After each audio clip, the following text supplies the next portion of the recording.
మన పిల్లల భవిష్యత్తు కోసం వారికి బంగారు బాట వేయాలంటే సరైన స్థలం ఎంచుకోవాలి. మీ పెట్టుబడికి నమ్మకమైన వేదిక శ్రీవాసవి ప్రాజెక్ట్స్.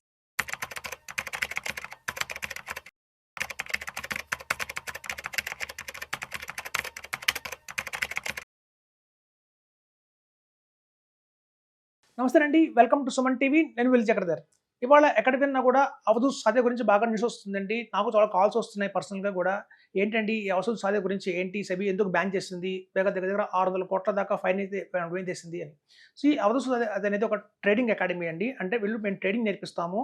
వీళ్ళు చెప్పిన యొక్క మాటలు ఏంటంటే, ఒక హౌస్ వైఫ్స్ కావచ్చు, ఒక కాలేజ్ స్టూడెంట్స్ కావచ్చు, అలాగే ఒక జాబ్ లేని వాళ్ళు కావచ్చు, ఎవరైనా సరే సునాయాసంగా మనం ఈక్విటీ మార్కెట్‌లో నేర్చుకొని, అవగాహన పెంచుకొని, తద్వారా మనం ఒక మంచి ఇన్‌కమ్‌ని పెంచుకోవచ్చు.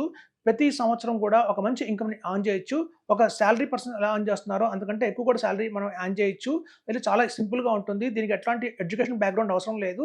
ఇట్లాంటివన్నీ చెప్పి ఒక మినిమమ్‌గా ₹25,000 ప్యాకేజ్ నుంచి స్టార్ట్ చేస్తే మీ దగ్గర 8,00,000 దాకా కూడా వీళ్ళు తీసుకున్నారండి ఒక ట్రైనింగ్ కోసం అని చెప్పి. సో ఆల్ ఓవర్ ఇండియాలో బ్రాంచెస్ ఓపెన్ చేశారు, ఫ్రాంచైజీస్ ఓపెన్ చేశారు. ఇట్లా అవధూత్ సాధ్య వాళ్ళు ఏం చేసింది ఏంటంటే, వాళ్ళు ప్రమోషన్ కోసం కొంతమందిని ఇన్‌ఫ్లుయెన్సర్స్ అంటారు వీళ్ళని. వీళ్ళు ఆల్రెడీ వాళ్ళ దగ్గర ట్రైనింగ్ తీసుకున్న వాళ్ళు ఎట్లాంటి కోట్లు సంపాదించారు అని వాళ్ళు అలా లైవ్‌గా కూడా కొన్ని చేశారు. అట్లాంటి లైవ్‌లో కూడా మనకి ఈ ఎన్‌డీటీవీ ప్రాఫిట్ అనేవాళ్ళు బయటకు తీసుకొచ్చారు. అలాగే సెబీ కూడా వాళ్ళకి నిజంగానే అంత ప్రాఫిట్ వచ్చిందా లేదా అని క్రాస్ చెక్ చేస్తే తెలిసిన విషయం ఏంటంటే, ఇప్పుడు చూడండి, ఒక లక్ష్మి గారు ఒక ఆవిడ ఉన్నారు. ఆవిడ హోమ్ మేకర్. ఆవిడేం చెప్పిందంటే, నేను 1 crore ప్రాఫిట్ చేశాను. అంటే అవధూత్ సాధ్య వాళ్ళ ట్రేడింగ్ అకాడమీలో నేను జాయిన్ అయ్యి ఒక మంచి కోర్స్ నేర్చుకొని తద్వారా నాకు బాగా నాలెడ్జ్ వచ్చింది. నేను ట్రేడింగ్ చేయడం మొదలుపెట్టిన తర్వాత దగ్గర ₹1 కోటి సంపాదించానని చెప్పారు. కానీ సెబీ వాళ్ళు క్రాస్ చెక్ చేస్తే ఆడికి వచ్చింది ఏంటంటే, కేవలం ప్రాఫిట్ 4,17,000 మాత్రమే ప్రాఫిట్ వచ్చింది. అలాగే మిసెస్ స్మృతి గారు ఏం చేశారంటే, ఈవిడ ఒక ఎక్స్ బ్యాంకర్. సో ఈవిడ శాలరీ ప్లస్ అంటే నేను ఎంత శాలరీ సంపాదిస్తున్నానో ఒక బ్యాంక్‌లో దానికంటే నేను ఎక్కువ శాలరీ సంపాదిస్తున్నాను, డబుల్ శాలరీ సంపాదిస్తున్నాను ఈ ట్రేడింగ్ అకాడమీ వల్ల. ఇందులో జాయిన్ అయ్యి నేను ట్రేడింగ్ చేయడం మొదలుపెట్టిన తర్వాత అని చెప్పారు. కానీ వాళ్ళు రీసెర్చ్ చేస్తే మొత్తం వాళ్ళ అమౌంట్స్ చెక్ చేస్తే కేవలం ఈవిడకి లాస్ వచ్చిందండి, ప్రాఫిట్ కాదు కదా. 1,38,244 లాస్ అనేది వచ్చింది. సో అదండి ఇలా. మిస్టర్ రెహాన్ కూడా ఒక కాలేజ్ స్టూడెంట్. ఇతను కూడా ఏంటంటే, బైక్ కొనుక్కున్నాను నేను, ఒక ట్రేడింగ్ చేసి ఆ ట్రేడింగ్ వచ్చిన డబ్బులతోటి నేను ఒక రాయల్ ఎన్ఫీల్డ్ బైక్ కొనుక్కున్నాను, 2.5 lakh వాటితో బైక్ కొనుక్కున్నాను చెప్పారు. అలా చెప్తే ఏమవుతుందంటే, చాలా మంది కాలేజ్ స్టూడెంట్స్ టెంప్ట్ అవుతారు, వాళ్ళు కూడా స్టార్ట్ చేస్తారు మనకి ట్రేడింగ్ చేయడం అనేది. కానీ చూస్తే అతనికి యాక్చువల్ చూస్తే లాస్ వచ్చిందండి, ₹13,256 లాస్ వచ్చింది. ఆకాష్ ఈయన చేసిందంటే, ఒక ఇండివిజువల్ ఈయన. సో నాకు ఏం చెప్పింది ఏంటంటే, ఒక లైవ్‌గా నేను 4-5 lakhs సంపాదిస్తున్నాను ఎవ్రీ మంత్. బాగా ట్రైనింగ్ ఇచ్చారు నాకు. దగ్గర 43 lakhs దాకా నేను అక్యుములేట్ చేశాను. ఇప్పుడు నా కార్పస్ పెరిగిపోయింది అమాంతం అని చెప్పారు. కానీ అతను చూస్తే కేవలం ప్రాఫిట్ ఎంత అంటే 5,58,000 ప్రాఫిట్ వచ్చిందండి.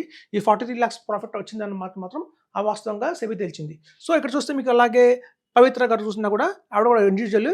ఆవిడ ఏంటంటే 2x ఇన్ 6 months. అంటే నేను పెట్టిన పెట్టుబడి 6 నెలల్లోనే డబల్ చేశాను, నాకు బాగా అర్థమైన ట్రైనింగ్ వల్ల లాభం పొందని చెప్పారు. కానీ చూస్తే ₹3,05,000 అనేది లాస్ బుక్ చేశారన్నమాట. సో మీరు చూస్తే సెబీ అందుకే ఈ కంపెనీని బ్యాన్ చేసిందండి. మొత్తం ఆల్ ఓవర్ ఇండియా ఎవరి దగ్గర స్టూడెంట్స్ దగ్గర ఈ ట్రైనింగ్ పేరుతో ఎంత డబ్బులు కలెక్ట్ చేశారని దగ్గర చూస్తే 600 కోట్ల పైన కలెక్ట్ చేశారు అందరి దగ్గర. సో ఆ డబ్బులు విత్ ఇంట్రెస్ట్ బ్యాక్ ఇవ్వమని చెప్పి ఇంపోజ్ చేయడం జరిగింది. యాక్చువల్గా ఇంకోటి ఏంటంటే, ఈయన చాలా కంపెనీ షేర్లు టిప్స్ ఇచ్చేవాళ్ళు, ఇది కొనండి అని చెప్పి. అలా కంపెనీల దగ్గర కూడా ఇల్లీగల్గా అమౌంట్ తీసుకున్నారన్న ఆరోపణ కూడా ఈయన మీద ఉంది. సో అందుకే సెబీ బ్యాన్ చేసింది. అలాగే ఆయన పర్సనల్గా ఆయన ట్రేడింగ్‌లో చూస్తే కనుక ఆయన ఎంత లాభం పొందారని చూస్తే కనుక ఈ మధ్య కాలంలో ఆయన 6 కోట్లు నష్టమైపోయారని చెప్తున్నారు ప్రాఫిట్ కంటే కూడా. సో ఇదండి ఒక ట్రేడింగ్ అకాడమీ గురించి మేము చెప్తుంది ఏంటంటే, స్టాక్ మార్కెట్లోకి రాగానే ఒక ట్రేడింగ్ చేసేద్దాము, తద్వారా మనకేవో లాభాలు వచ్చేస్తాయి, మనం ఓవర్‌నైట్‌గా కోట్లు సంపాదించవచ్చు అని చాలామంది భ్రమలో ఉంటారు. దీనికి ఎటువంటి బ్యాక్‌గ్రౌండ్ అవసరం లేదు, ఎడ్యుకేషన్ క్వాలిఫికేషన్ అవసరం లేదని చెప్తుంటారు. కానీ ఇలాంటివి వాస్తవంగా నిజమైతే కాదండి. ట్రేడింగ్ అనేది అంత ఈజీ అయితే కాదు, చాలా టఫ్ ఉంటుంది. సుమారు ఒక 5-6 గంటలు మనం దాని మీద స్పెండ్ చేయాలి. ఒక 3-4 years మీరు కంటిన్యూగా టైం స్పెండ్ చేస్తేనే అట్లీస్ట్ మనం హార్డ్లీ ఒక 15,000-10,000 సంపాదించుకునే అవకాశం అయితే ఉంటుంది. నేను ఒక మంచి ఎగ్జాంపుల్ చెప్తాను. నేను ఒకసారి విజయవాడ నుంచి హైదరాబాద్ వస్తున్నాను ట్రైన్‌లో. అయితే నా పక్కన ఒక ఆయన వచ్చారు. ఆయన మన మాటలో అనుకుంటాం కదండి, మీరేం చేస్తారు అని. సో నేను చెప్పాను, ఆ రోజుల్లో కొంచెం ఇన్సూరెన్స్ అవి చేస్తుండేవాడిని. సో ఆయన ఏంటంటే 1990s నుంచి కూడా స్టాక్ మార్కెట్‌లో ఆయన ఉన్నారు. ఆయన ట్రేడింగ్ చేయడం మొదలుపెట్టేవాళ్ళు. ఆయన ఒక బ్యాంక్‌లో క్లర్క్. సో బ్యాంక్‌లో ఒక క్లర్క్‌గా ఉన్నప్పుడు ఏం చేశారంటే ఆయన అనుకున్నారు, నేను స్టాక్ మార్కెట్‌లో ఎంత సంపాదిస్తానంటే మా చైర్మన్ కంటే కూడా నేను ఎక్కువ సంపాదించాలి ఒక రోజుకి అనుకున్నారు. ఆయన టార్గెట్లు పెట్టుకున్నారు. సుదీర్ఘంగా 1990 నుంచి 2010 దాకా కూడా ఆయన రిటైర్మెంట్ అయ్యే టైం కూడా ఎటువంటి ప్రమోషన్స్ తీసుకోకుండా, అంటే చూడండి జనరల్‌గా క్లర్క్‌గా జాయిన్ అయిన బ్యాంక్‌లో ఎవరైనా జాయిన్ అయితే, ఆ బ్యాంక్‌లో మనకి గనక ఎగ్జామ్స్ రాసుకుంటూ ముందుకెళ్తే కనుక ఒక మంచి పొజిషన్‌లోకి వెళ్ళొచ్చు రిటైర్ అయ్యే టైం కల్లా. కానీ అలా ఆయన చేయలేదు. ఆయన కేవలం స్టాక్ మార్కెట్ మీద ఎక్కువ కాన్సంట్రేషన్ చేశారు. అలా చేసి ఒక 30 సంవత్సరాలకు స్టాక్ మార్కెట్ మీద చేసిన తర్వాత చాలా లక్షలు సంపాదించారు, పోగొట్టుకున్నారు. 2 జరిగాయి. చివరికి ఆయన రిటైర్ అయిన వయసులో ఆయన చేసిందేంటంటే, ఆ స్టాక్ మార్కెట్ మీద సంపాదించిన దాంట్లో ఒక పిల్ల పెళ్లి చేయగలిగారు. అలాగే పిల్లాడిని బిట్టే చదివించగలిగారు. అంతే తప్ప ఆయనగా బ్యాక్‌గ్రౌండ్‌గా ఏం సంపాదించుకోలేకపోయారు. ఆయన ఇప్పటికి ఆయన బాధపడ్డారు, చెప్పి దాంతో బాధపడ్డారు. సో, ఎవడైనా మీరు కూడా ఇదే ఫీల్డ్‌లో ఉన్నారు కాబట్టి, మీరెప్పుడు కూడా ఈ పొరపాటు చేయకండి. ఎందుకంటే ఈ ట్రేడింగ్ అనేది అంత ఈజీ కాదు. ఆయన ఎర్లీ మార్నింగ్ 5:00 లేచి, అప్పటికి ఇంకా బయట ఫారెన్ గ్లోబల్ మార్కెట్స్ ఎలా ఉన్నాయి అన్ని పేపర్ మీద రాసుకొని, బుక్ నోట్ చేసుకొని, బుక్‌లో యూఎస్ఏ మార్కెట్ ఎలా ఉంది, తర్వాత సింగపూర్ మార్కెట్ ఎలా ఉంది, చైనా మార్కెట్ ఎలా ఉంది, జపాన్ ఎలా ఉంది అని రాసుకుంటూ, ఇండియన్ మార్కెట్ ఎలా ఉంది రాసుకుంటూ, ప్రతి ఒక్కటి, ఎందుకంటే ఇంత అవేర్‌నెస్ ఆ రోజుల్లో ఉండేది కాదు. ఆయన ప్రతిదీ నోట్ చేసుకుంటూ ఏ స్టాక్ కొనాలి, ఏ స్టాక్ అమ్మాలి. ఆయన దగ్గరికి చాలా మంది గుమిగూడేవాళ్ళు. లంచ్ టైమ్‌లో కానియండి, అలాగే ఏదన్నా ఆఫీస్‌కి రాంగానే ముందు టిప్స్ చెప్పండి, ఏ షేర్ కొనమంటారు అని చెప్పి చాలామంది ఆయన దగ్గర అడుగుతుండేవాళ్ళు. సో, ఆ టైంలో ఆ బ్యాంక్‌లో ఆయన ఒక మంచి ఇదిగా వెల్ నోటెడ్ అయ్యారు ఈ స్టాక్ చెప్పడం వాటిల్లో. కానీ అంత కష్టపడ్డ తర్వాత కూడా, అది ఔట్ ఆఫ్ రిటైర్మెంట్ అయిన తర్వాత కూడా ఆయన చేసింది పొరపాటు ఏంటంటే, నేను అనవసరంగా ఈ ఫీల్డ్‌లోకి వచ్చాను. నేను గనక బ్యాంక్‌లోనే బాగా ప్రమోషన్స్ తీసుకునుంటే ఇప్పటికి మంచి లెవెల్‌లో ఉండేవాడిని. కాబట్టి ఇలాంటి స్టాక్ మార్కెట్ చెప్పకండి ఎవరికీ, రికమెండ్ చేయకండి ఎవరికీ. ఎందుకంటే ఇది అంత గ్యాంబ్లింగ్ లాగా ఉంటుంది. ఎప్పుడు ప్రాఫిట్ వస్తుందో, ఎప్పుడు లాస్ వస్తుందో ఎవరు గమనించలేరు. అంతెందుకు చూడండి, ఇప్పుడు మన మ్యూచువల్ ఫండ్స్‌లో చాలామంది ఫండ్ మేనేజర్లు ఉంటారు. ఫండ్ మేనేజర్లు అనే వాళ్ళ జీతం వచ్చి మీకు 2,00,000 పర్ మంత్ నుంచి, అంటే 24,00,000 పర్ యానం నుంచి 1,00,00,000 దాకా ఉంటుంది. వాళ్ళ ఎక్స్‌పీరియన్స్ పెరిగిన కొద్దీ వాళ్ళ సాలరీస్ ఇస్తూ ఉంటారు. మాతో పాటు చాలామంది మేము బాంబేకి వెళ్తూ ఉంటాం. ఫండ్ మేనేజర్‌ని డైరెక్ట్‌గా కలుస్తూ ఉంటాం, ఇంటరాక్ట్ అవుతూ ఉంటాము. వాళ్ళందరూ కూడా ట్రేడింగ్‌లో చేరు. వాళ్ళకి తెలుసు, మీకు తెలుసు ఫండ్ మేనేజర్ అంటే ఎన్నెంత వాల్యూమ్స్ మెయింటైన్ చేస్తారో. 25,000 క్రోర్స్ వాల్యూమ్ మెయింటైన్ చేసేవాళ్ళు ఉన్నారు. మన ఇండియాలో టాప్ ఫండ్ మేనేజర్ చూస్తే దగ్గర 1,25,00,00,000 ఫండ్ మేనేజ్ చేసిన ఉన్న వాళ్ళు ఉన్నారు. వాళ్ళందరూ కూడా సాలరీ బేస్డ్ మీద ఎందుకు పనిచేస్తున్నారు? వాళ్ళకంత నాలెడ్జ్ ఉంటే వాళ్ళు సొంతంగా కోట్లు సంపాదించచ్చు అంటే అది అవ్వదండి.